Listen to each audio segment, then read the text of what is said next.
Textiles ഉടമയും ജീവനക്കാരിയും ആത്മഹത്യ ചെയ്തു. ഈ ഒരു വാർത്ത കേൾക്കുമ്പോൾ സ്വാഭാവികമായിട്ട് നിങ്ങളുടെ മനസ്സിലേക്ക് പോകുന്ന ചിന്ത എന്തായിരിക്കും? ആദ്യം എന്നോടത് പറ. അയ്യോ, ഇതെന്താ അങ്ങനെ സംഭവിക്കുമോ? ഈ ഒരു ചോദ്യമായിരിക്കും നമ്മുടെ മനസ്സിലേക്ക് ആദ്യം പോകുന്നത്. കാരണം മറ്റൊന്നുമല്ല, ഒരാൾ ഒരു സ്ഥാപനത്തിൻ്റെ മുതലാളി, ആ സ്ഥാപനത്തിലെ ജീവനക്കാരിയാണ് മരിച്ച മറ്റൊരാൾ. എന്ന് പറഞ്ഞാൽ ആനയും ആടും തമ്മിലുള്ള വ്യത്യാസമുണ്ട്. ഒരു സ്ഥാപനത്തിൻ്റെ മുതലാളിയായിട്ടുള്ള അലിയും ആ സ്ഥാപനത്തിലെ ജീവനക്കാരിലുള്ള ദിവ്യയും തമ്മിൽ നല്ല അന്തരങ്ങളുണ്ട്. ഒന്നാമത്തെ കാര്യം സാമ്പത്തികമായിട്ട്, മറ്റേത് മതപരമായിട്ട്, അങ്ങനെ ഒരുപാട് അന്തരങ്ങളുള്ള ഇവർ തമ്മിൽ എന്തുകൊണ്ട് ആത്മഹത്യ ചെയ്തു? ഇവർക്കിടയിൽ എന്താണ് സംഭവിച്ചത്? ഒരു മുതലാളിയും തൊഴിലാളിയും തമ്മിൽ എന്താണ് ഇത്രത്തോളമുള്ള രഹസ്യങ്ങൾ? അങ്ങനെ ഒരുപാട് ദുരൂഹതകളുള്ള നിഗൂഢതകൾ ഇപ്പോഴും നിറഞ്ഞു നിൽക്കുന്ന ആയൂരിൽ നടന്ന ആ സംഭവത്തിൻ്റെ കാര്യകാരണങ്ങളാണ് ഇന്ന് പറയാൻ പോകുന്നത്. ചടയമംഗലത്തുള്ള ഒരു ഫർണിച്ചർ ഷോപ്പിൽ സെയിൽസ് ഗേളായിട്ടാണ് ദിവ്യ ജോലിക്ക് കയറിയത്. ആൾ മിടുക്കിയാണ്. ആ സ്ഥാപനത്തിൻ്റെ ഉടമയാണ് കോഴിക്കോടുകാരനായിട്ടുള്ള അലി. അലിയുടെ കൂടെ വേറൊരു പാർട്ട്ണർ കൂടിയുണ്ട്. നമുക്ക് അലിയിലേക്ക് മാത്രം ഒന്ന് ഫോക്കസ് ചെയ്യാം. അലി എന്ന് പറയുന്ന ഈ ആൾ അയാളുടെ ബിസിനസ്സിനെ പറ്റി നല്ല ബോധമുള്ള ഒരാളാണ്. അയാൾക്കറിയാം അയാളുടെ ബിസിനസ് എങ്ങനെ കൊണ്ടുപോകണം, എന്ത് തരം കസ്റ്റമറെ കേന്ദ്രീകരിച്ചിട്ടാണ് ഈ ബിസിനസ് കൊണ്ടുപോകേണ്ടതെന്നൊക്കെ അയാൾക്ക് നല്ല ബോധമുള്ള ഒരാളാണ്. അതിൻ്റെ ഭാഗമായിട്ടാണ് ഈ കൊല്ലത്ത് ഈ ഒരു ബ്രാഞ്ച് ഇട്ടിരിക്കുന്നത്, പ്രത്യേകിച്ച് ഈ ചടയമംഗലത്ത്. ഈ മലപ്പുറം ഭാഗത്തുള്ള ഈ കച്ചവടക്കാർക്ക് കൊല്ലം, തിരുവനന്തപുരം ഭാഗത്ത് കേന്ദ്രീകരിച്ച് ഷോറൂമുകൾ ഇട്ട് കഴിഞ്ഞാൽ നന്നായിട്ട് ബിസിനസ് ക്ലച്ച് പിടിക്കും എന്നൊക്കെയുള്ള ധാരണയിലാണ് ഒരുപാട് ആളുകൾ ഈ ഷോറൂമായിട്ട് മുന്നോട്ട് പോകുന്നത്. അതിൻ്റെ ഒരു ഭാഗമായിട്ടാണ് അലി ഈ ചടയമംഗലത്ത് ആ ബിസിനസ് സ്റ്റാർട്ട് ചെയ്തിരിക്കുന്നത്. അങ്ങനെ അയാൾ വിചാരിച്ചതുപോലെ ബിസിനസ് നന്നായിട്ട് മുന്നോട്ട് കൊണ്ടുപോകുന്നുണ്ട്. ഒരുപാട് ആളുകൾ ഫർണിച്ചർ വാങ്ങിക്കാൻ വേണ്ടി വരുന്നുണ്ട്. ഒരുപാട് നല്ല ക്ലയൻറ്റുകൾ ഈ അലിക്കൊക്കെ ഉണ്ട്. അലിയുടെ കച്ചവടം അങ്ങനെ പൊടി പൊടിച്ചുകൊണ്ട് മുന്നോട്ട് പോയിക്കൊണ്ടിരിക്കുകയാണ്. പക്ഷേ ഈ കച്ചവടത്തെ സഹായിക്കുന്ന ഒരാൾ കൂടി ആ സ്ഥാപനത്തിലുണ്ട്. മിടുക്കിയായിട്ടുള്ള നമ്മുടെ ദിവ്യയുടെ ആകർഷകമായിട്ടുള്ള വാചകമടിയിലും ആശയവിനിമയ ശേഷിയിലൊക്കെ കച്ചവടം നന്നായിട്ട് മുന്നോട്ട് പോകുന്നതിന് കാരണമായിട്ട് മാറിയിരിക്കുകയാണ്. ഒരു കസ്റ്റമേഴ്സ് ഒരിക്കൽ ആ കടയിൽ വന്നു കഴിഞ്ഞാൽ സാധനം മേടിച്ചുകൊണ്ടേ പോകത്തുള്ളൂ. അത് ആരുടെ മിടുക്കാണ്? നമ്മുടെ ദിവ്യയുടെ മിടുക്കാണ്. കാണാൻ സുന്ദരിയാണ്, നന്നായിട്ട് സംസാരിക്കുന്നുണ്ട്. അങ്ങനെ എല്ലാ രീതിയിലും കച്ചവടത്തെ മുന്നോട്ട് കൊണ്ടുപോകുന്ന ഒരാളായി ആ സ്ഥാപനത്തിൽ ദിവ്യ മാറിക്കഴിഞ്ഞു. നമ്മുടെ മുതലാളിയായിട്ടുള്ള അലി ഈ ദിവ്യ ഇടയ്ക്കിടയ്ക്ക് ശ്രദ്ധിക്കുന്നുണ്ട്. അവർ തമ്മിൽ മുതലാളിയും തൊഴിലാളിയും തമ്മിലുള്ള ബന്ധമാണെങ്കിലും ദിവ്യയുടെ ഈ ഒരു പ്രസൻസ് അലി എന്നേയും നോട്ട് ചെയ്ത് കഴിഞ്ഞു. ഒരുപാട് ആൾക്കാരൊക്കെ വർക്ക് ചെയ്യുന്നൊരു സ്ഥാപനമാണ്. എങ്കിൽ ദിവ്യയെ പ്രത്യേകം ശ്രദ്ധിച്ച് കഴിഞ്ഞു നമ്മുടെ അലി. ആ ബന്ധം മറ്റൊരു രീതിയിലേക്ക് വളരുകയാണ്. മുതലാളിയും തൊഴിലാളിയും തമ്മിൽ ഇപ്പോൾ തൊഴിലാളി മുതലാളി അല്ല, ഒരു സ്നേഹബന്ധം അവർക്കിടയിൽ ഉടലെടുക്കുകയാണ്, ഒരു പ്രണയം. ഒന്നാമത്തെ കാര്യം ചിന്തിച്ച് നോക്കണം, ഇവർ തമ്മിൽ ഭയങ്കരമായ അന്തരമുള്ള രണ്ട് പേരാണ്. ഞാൻ ആദ്യമേ പറഞ്ഞല്ലോ, പണക്കാരനും പാവപ്പെട്ടവളും തമ്മിലുള്ളൊരു അന്തരം. അതുമാത്രമല്ല, രണ്ടുപേരും രണ്ട് ജാതിക്കാരിയാണ്. അലിയും ദിവ്യയും, ഹിന്ദു മുസ്ലിം, രണ്ടുപേർക്കും കുടുംബവുമുണ്ട്. അലിക്ക് 3 മക്കളുണ്ട്, ദിവ്യയ്ക്ക് 2 പെൺമക്കളുണ്ട്.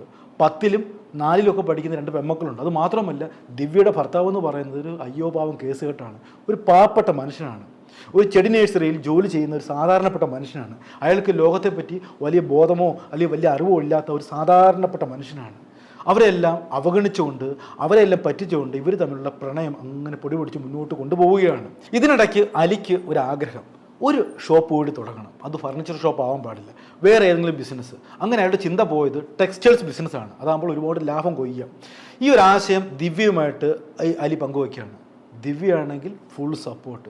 ദിവ്യ കൂടുതൽ പ്രേരണ കൊടുക്കുകയാണ്. ഞാനില്ല കൂടെ, ഞാനില്ല, എല്ലാം നോക്കി നടന്ന് ഞാനുണ്ട് ഇവിടെ, അപ്പോൾ ധൈര്യത്തിൽ തുടങ്ങുക എന്നൊക്കെ പറഞ്ഞ് ദിവ്യയും കൂടെ ഒരു സഹായമായിട്ട് അല്ലെങ്കിൽ വാക്ക് കൊടുക്കുകയാണ് ഈ അലിക്ക്. അങ്ങനെ പുതിയൊരു ഷോറൂം നമ്മുടെ ആയൂർ ഭാഗത്ത് തുടങ്ങിയാണ്, ഒരു ടെക്സ്റ്റൈൽ ഷോപ്പ്. ഭയങ്കര സെറ്റപ്പിലാണ് തുടങ്ങിയേക്കുന്നത് കേട്ടോ. 10ഓളം സ്റ്റാഫുണ്ട്. പുറമേ നിന്ന് കാണുമ്പോൾ നല്ല അഴകുള്ള ഒരു സ്ഥാപനമാണ്. അങ്ങനെ ഗംഭീരമായിട്ടുള്ള തുടക്കമാണ് ആ സ്ഥാപനത്തിന് കിട്ടിയത്. അതായത് ലാവിഷ് എന്ന പേരൊക്കെയാണ് കൊടുത്തേക്കുന്നത്. ലാവിഷ്, അത് ഇഷ്ടംപോലെ ലാവിഷായിട്ടാണ് ആ സ്ഥാപനം തുടങ്ങിയത്. അങ്ങനെ എല്ലാവിധത്തിലും ലാവിഷായിട്ട് തുടങ്ങിയ സ്ഥാപനത്തിൻ്റെ ആളിനാൾ എന്ന് പറഞ്ഞാൽ മാനേജറായിട്ടാണ് ഇപ്പോൾ നമ്മുടെ ദിവ്യ മാറിയിരിക്കുന്നത്. അലി ഒരു മേൽനോട്ടം മാത്രമേ ഉള്ളൂ. ബാക്കി സ്റ്റാഫിനെ നിയന്ത്രിക്കുന്നത്, തുണികളെടുക്കാൻ പോകുന്ന വേറെ കാര്യം കൂടിയുണ്ട് കേട്ടോ. ഈ മുതലാളിയും തൊഴിലാളിയും തമ്മിലാണ് ഈ തുണിയെടുക്കാൻ വേണ്ടി ഹൈദരാബാദിലും ബാംഗ്ലൂരിലൊക്കെ പോകുന്നത്. ഈ സ്ഥാപനത്തിലെ സ്റ്റാഫുകൾക്കെല്ലാം അത് വ്യക്തമായിട്ട് അറിയാം. എന്ന് പറഞ്ഞാൽ ഇവർ തമ്മിൽ ഭാര്യ ഭർത്ത ബന്ധമാണെന്നൊക്കെയാണ് പുറമേ ഉള്ളവർ ധരിച്ചിരിക്കുന്നത്. ഈ അലിക്കൊരു തന്ത്രമുണ്ട്, മറ്റാരുടെയും ശ്രദ്ധയിൽപ്പെടാതെ, എന്നാൽ ആർക്കും അറിയാത്ത രീതിയിലാണ് ഇത് കൊണ്ടുപോകേണ്ടത്. അതുകൊണ്ട് തന്നെ സ്ഥാപനത്തെ തന്നെ രഹസ്യമായിട്ടാണല്ലോ സൂക്ഷിച്ചിരിക്കുന്നത്. വലിയ വ്യവസായികളോടൊന്നും വലിയ ബന്ധം സ്ഥാപിക്കാതെ, നാട്ടുകാരുമായിട്ടൊന്നും വലിയ അടുപ്പം സ്ഥാപിക്കാതെയാണ് അയാൾ അങ്ങനെ ഒറ്റയാനെ പോലെ മുന്നോട്ട് കൊണ്ടുപോകുന്നത്. അങ്ങനെ സ്ഥാപനം മുന്നോട്ട് കൊണ്ടുപോവുകയാണ്. ഇവിടെ ആളിനാളായിട്ട് ദിവ്യമുണ്ട്, ഒരു മേൽനോട്ടക്കാരുണ്ട് മാത്രമേ ഉള്ളപ്പോൾ നമ്മുടെ അലി പ്രവർത്തിക്കുന്നത്. ഇവർ തമ്മിലുള്ള പ്രണയം ഒരു സൈഡിൽ കൂടെ മുന്നോട്ട് കൊണ്ടുപോകുന്നു. പക്ഷേ എത്ര ആയാലും ഇന്നല്ലെങ്കിൽ നാളെ ഈ അവിഹിത ബന്ധം പിടിക്കപ്പെടുമെന്ന് പറയുന്ന പോലെ അലിയുടെ വീട്ടിൽ കയ്യോടെ അത് പിടിച്ചു. ആരോ ഇവിടുന്ന് വാർത്ത ചോർത്തി കൊടുത്തു, ഇവിടെ കൊല്ലത്ത് കോഴിക്കോടുകാരൻ അലി ഇങ്ങനെയാണ് പ്രവർത്തിക്കുന്നത്, അയാൾക്ക് വേറെ സെറ്റപ്പ് ഉണ്ടെന്നൊക്കെ പറഞ്ഞ് ആരോ അയാളുടെ ഭാര്യയുടെ ചെവിയിൽ ഈ വാർത്ത എത്തിക്കഴിച്ചു.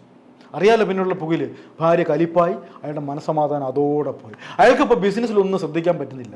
ഒരു സൈഡിൽ ഭാര്യയുടെ പ്രശ്നം, ഇപ്പുറത്ത് കാമുകിയായിട്ടുള്ള ദിവ്യയുടെ വിഷയം. അങ്ങനെ ആകപ്പാടെ അയാൾ ബിസിനസ്സിൽ പോലും ശ്രദ്ധിക്കാതെ ഇങ്ങനെ താളം തെറ്റിയ ഒരു അവസ്ഥയിലേക്കാണ് ആ ടെക്സ്റ്റൈൽ ഷോപ്പിങ്ങിന് മുന്നോട്ട് കൊണ്ടുപോകുന്നത്.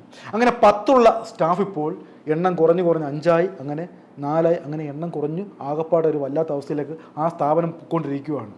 കച്ചവടം നടക്കുന്നില്ല, കടം കയറിക്കൊണ്ടിരിക്കുകയാണ്. അയാൾക്ക് സമയത്ത് കറണ്ട് ബില്ല് പോലും, കറണ്ട് ചാർജ് പോലും അടയ്ക്കാൻ പറ്റാത്ത അവസ്ഥയിലേക്ക് പൊയ്ക്കൊണ്ടിരിക്കുകയാണ്. കടയിലെ കച്ചവടം ആകപ്പാടെ താളം തെറ്റി. ഇവിടെ ദിവ്യയുടെ വീട്ടിൽ പക്ഷെ വലിയ വിഷയങ്ങളൊന്നുമില്ല. അവരിത് തന്ത്രപൂർവ്വമാണ് ആ ബന്ധം മുന്നോട്ട് കൊണ്ടുപോകുന്നത്. ഭർത്താവിനൊന്നും ഒരുപക്ഷെ അറിയണമെന്നില്ല, അത്രയും കൃത്യതയോടെയാണ് ആ ബന്ധം അങ്ങോട്ട് കൊണ്ടുപോകുന്നത്. രാത്രിയിലൊക്കെ താമസിച്ച് വരുമ്പോൾ കടയിൽ ഒരുപാട് ജോലിയുണ്ട്, ഇന്ന് ഒരുപാട് സ്റ്റോക്ക് എടുക്കാനുണ്ടായിരുന്നു, അല്ലെങ്കിൽ സാധനം മേടിക്കാൻ പോകേണ്ടതുണ്ടായിരുന്നൊക്കെ പറഞ്ഞ് ഭർത്താവിനെ അവർ ധരിപ്പിച്ചിട്ടുണ്ടാവും. പക്ഷേ അവിടെ വലിയ വിഷയങ്ങളൊന്നുമില്ല. പക്ഷേ ഇവിടെ ആകപ്പാടെ കലിപ്പാണ്. അങ്ങനെ മുന്നോട്ട് കൊണ്ടുപോവുകയാണ് താളപ്പിഴകൾ. ഇതിനിടയ്ക്ക് ദിവ്യയുടെ വീട് പണിയൊക്കെ നടക്കുകയാണ്. ഒരു പക്ഷേ ഇയാൾ സഹായിച്ചിട്ടുണ്ടായിരിക്കാം, ആര്, നമ്മുടെ അലി ഒരുപാട് പൈസയൊക്കെ ഈ ദിവ്യയ്ക്ക് കൊടുത്തിട്ടുണ്ടായിരിക്കാം.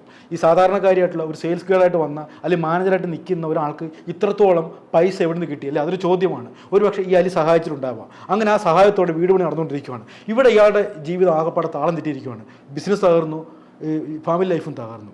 അങ്ങനെ ഒരു ദിവസം ഇവർ തീരുമാനം എടുക്കുകയാണ്, നമുക്കിന്ന് കുറേ സംസാരിക്കണം എന്നൊക്കെ പറഞ്ഞ് അവർക്കൊരു പ്രത്യേക ഒരു സ്ഥലമുണ്ട്, ഒരു ഗോഡൗണ് പോലെയുള്ള കടയുടെ താഴ്വശത്തുള്ളൊരു സ്ഥലമുണ്ട്. അങ്ങനെ 3 മണിയോടെ അവർ 2 കുപ്പി ബിയറൊക്കെ മേടിച്ച് ഒരു ഗ്ലാസ്സൊക്കെ സംഘടിപ്പിച്ച് ഈ 2 പേരും കൂടി ആ ഗോഡൗണിലേക്ക് കയറുകയാണ്. അപ്പോഴും മുകളിൽ ഷോപ്പ് പ്രവർത്തിക്കുന്നുണ്ട് കേട്ടോ. അവർക്കറിയില്ല, മുതലാളിയും തൊഴിലാളിയും കൂടെ താഴെ ഗോഡൗണിൽ ഉള്ള കാര്യം അവർക്കറിയത്തില്ല.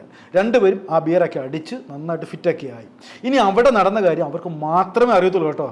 ചാവാൻ പോകുന്ന അല്ലെങ്കിൽ എന്തുകൊണ്ട് ആ തീരുമാനം എടുത്തുള്ള കാര്യം ഈ ദിവ്യയ്ക്കും അല്ലെങ്കിൽ മാത്രമേ അറിയത്തുള്ളൂ. ഊഹാഭോഹങ്ങളും സംശയങ്ങളും മാത്രമാണ് ഇപ്പോഴും പ്രചരിച്ചിരിക്കുന്നത്.